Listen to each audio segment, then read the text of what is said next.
Shalom, shalom, peuple de Dieu, soyez les bienvenus à notre émission Le Paraclet. Alors nous allons nous incliner dans la prière avant d'ouvrir le livre. Éternel notre Dieu, nous te bénissons et nous te rendons la gloire pour ce que tu es.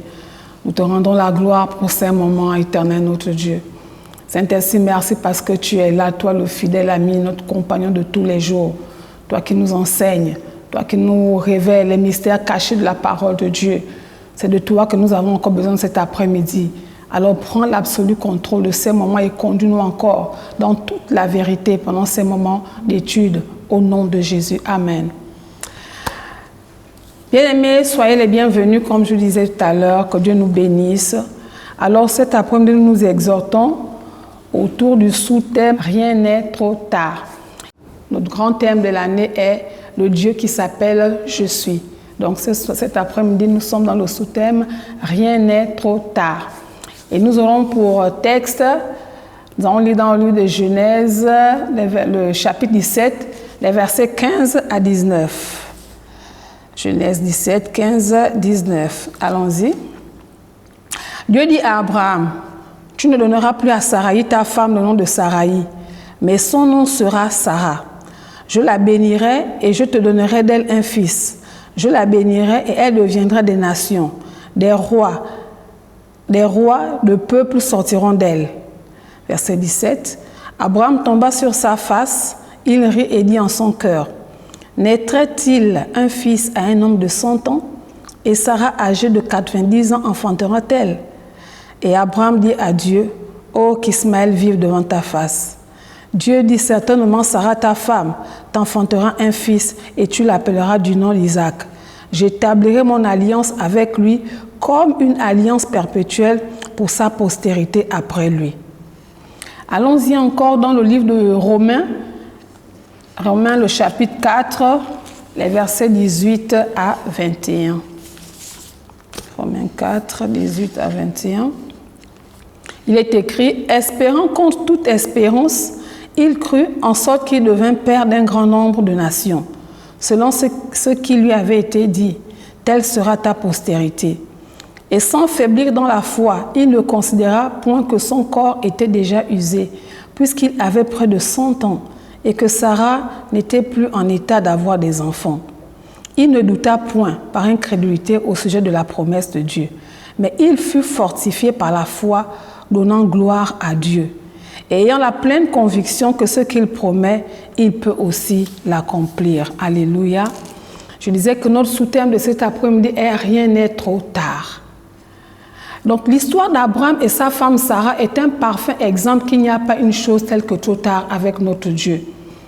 Abraham avait une centaine d'années et Sarah avait 90 ans, nous dit la parole de Dieu. Lorsque Dieu lui avait fait la promesse qu'il aura un fils et que ce fils devait naître de son épouse Sarah.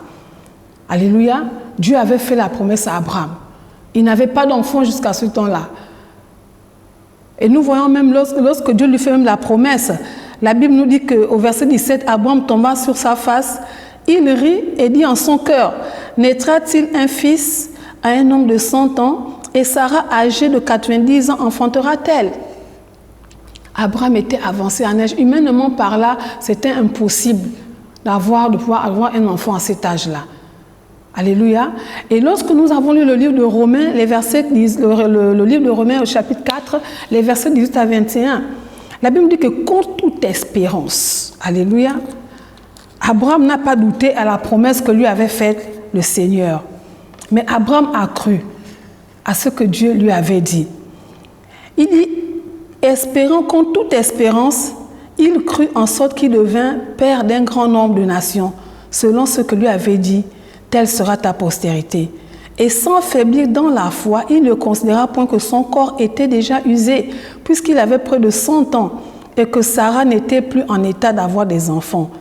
Il ne douta point par incrédulité au sujet de la promesse de Dieu, mais il fut fortifié par la foi, donnant gloire à Dieu, ayant la pleine conviction que ce qu'il promet, il peut aussi l'accomplir. Contre toute espérance naturelle, Abraham crut dans l'espoir qu'il pourrait être le père de plusieurs nations. Alléluia. Abraham a cru à la parole de Dieu.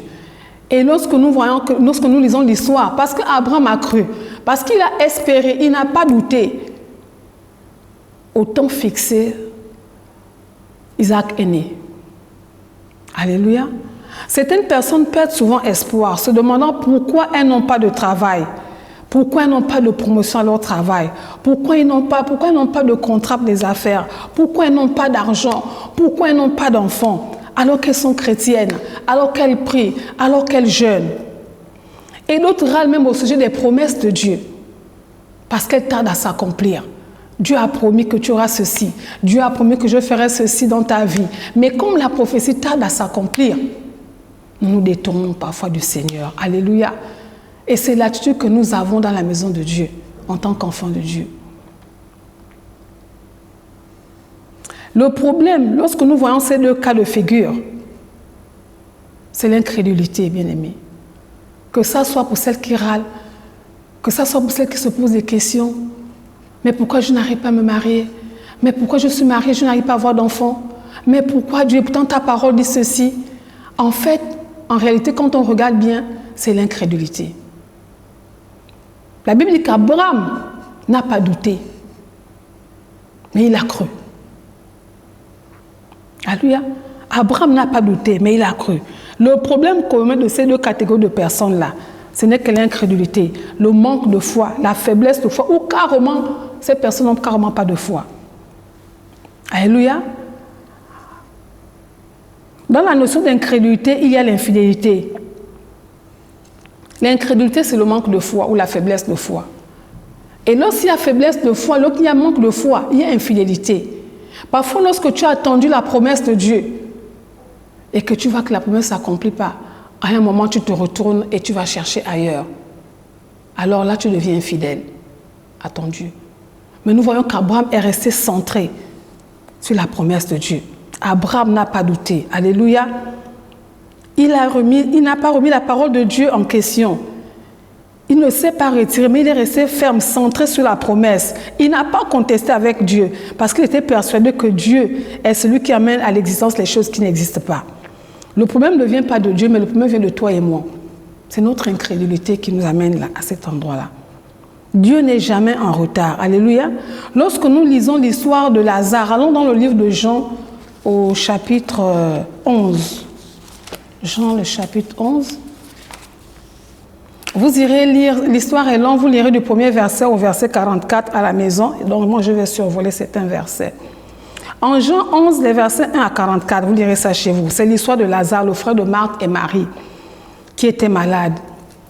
Au verset 3, la Bible nous dit que les sœurs envoyèrent dire à Jésus, voici celui que tu aimes est malade. Jésus ne se présente pas. Lazare, c'était son ami, et c'est un ami qu'il aimait bien. Mais Jésus a attendu 4 jours avant de se présenter. Mais pendant ces 4 jours-là, Lazare est mort. Lazare a été enterré. Alors que lorsque nous voyons le verset 4, c'est Jésus qui dit, après avoir entendu cela, Jésus dit, cette maladie n'est point à la mort, mais elle est pour la gloire de Dieu, afin que le Fils de Dieu soit glorifié par elle. Jésus a bien dit que cette maladie n'était pas pour la mort. Mais Lazare est bien mort. Lazare a été enterré. C'est au 4e jour que Jésus s'est présenté. Bon, les gens se sont sûrement dit que bon, Jésus vient au funérailles de Lazare, mais c'est trop tard, Lazare est mort, et peut-être c'était son ami, il est déjà enterré. Et puis là, Jésus se pointe et il dit, emmenez-moi au tombeau de Lazare. Bon, ils se sont sûrement dit que bon, c'était son ami. La Bible dit que c'était son ami, il l'aimait, il va sûrement se recueillir. Alléluia. Et au verset 38, la Bible dit, c'est Jésus qui parle et il dit, au verset 38, au verset 39, autant pour moi, Jésus dit, ôtez la pierre. Marthe, la sœur du mort, lui dit, Seigneur, il sent déjà, car il y a 4 jours qu'il est là. Pour les hommes, c'était trop tard, c'était impossible. Jésus a dit, ôtez la pierre. Et au verset 43, Jésus cria d'une voix forte, Lazare sort. Et celui qui était mort est revenu à la vie. Bien aimé, rien n'est trop tard avec Dieu.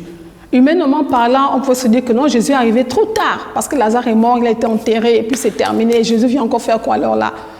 Mais Jésus est arrivé au bon moment, au moment où il fallait.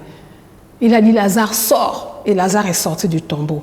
Donc peu importe combien désespéré vous pouvez penser que votre situation est, Le c'est trop tard n'existe pas avec Dieu. Il suffit de lui faire confiance, comme Père Abraham. Alléluia. Donc l'Éternel, notre Dieu, est celui qui donne la vie aux morts et qui appelle les choses qui n'existent pas comme si elles existaient. Dieu vit dans l'éternité où il n'y a pas de passé ni de futur. Il s'appelle Je suis. Il est. Alléluia. Avec lui, tout est dans le présent. Il est le maître de toutes circonstances. Peu importe si cela paraît tardif, même si c'est mort ou voire impossible aux yeux des hommes, retenons que rien n'est impossible à celui qui croit. Et rien n'est impossible à Dieu. Aux hommes, cela est impossible, mais pas à Dieu. Il est celui qui est. Alléluia. Rien n'est tardif avec le Seigneur. La Bible nous dit que même si la prophétie tarde à s'accomplir, attends-la parce qu'elle s'accomplira certainement. Donc faisons confiance au Seigneur. Je ne sais pas ce que le Seigneur t'a promis, je ne sais pas quelles sont tes attentes, mais fais-lui confiance. Focalise sur ce que Dieu t'a dit. Avance avec le Seigneur, serre-le, sois fidèle, persévère, assurément. La promesse s'accomplira. Parce qu'au temps fixé, Sarah a eu Isaac. Isaac est né et la promesse est accomplie. Alléluia. Donc soyons fortifiés par ces paroles. Alors nous allons prier. Nous allons rendre grâce à Dieu parce que sa parole nous fortifie et nous donne encore d'espérer. Abraham a espéré contre toute espérance. Il a cru. Alors élève ta voix et rends grâce à Dieu pour cette parole qui te fortifie et qui t'encourage cet après-midi à pouvoir encore ne pas te détourner, mais de continuer la marche, de regarder vers le grand Je suis. Alors élève ta voix. Père, nous te rendons de multiples actions de grâce cet après-midi parce que rien n'est trop tard avec toi. Père, merci parce que ma foi est boostée cet après-midi au travers de ta parole. Ta parole est la vérité. Ta parole est puissante. Et c'est par ta parole, éternel Dieu, que nous dominons sur toutes les circonstances que nous traversons dans nos vies. C'est ta parole qui nous rend victorieux. Et ce soir, tu viens encore nous encourager au travers de ta parole que rien n'est trop tard avec toi. Tout est possible avec toi. Merci pour notre foi qui est fortifiée, éternel notre Dieu. Merci pour l'accomplissement de tes promesses dans nos vies. Que ton nom soit béni au nom de Jésus. Amen. Soyez bénis, peuple de Dieu. Shalom. Personne comme toi, Jésus. Personne n'est comme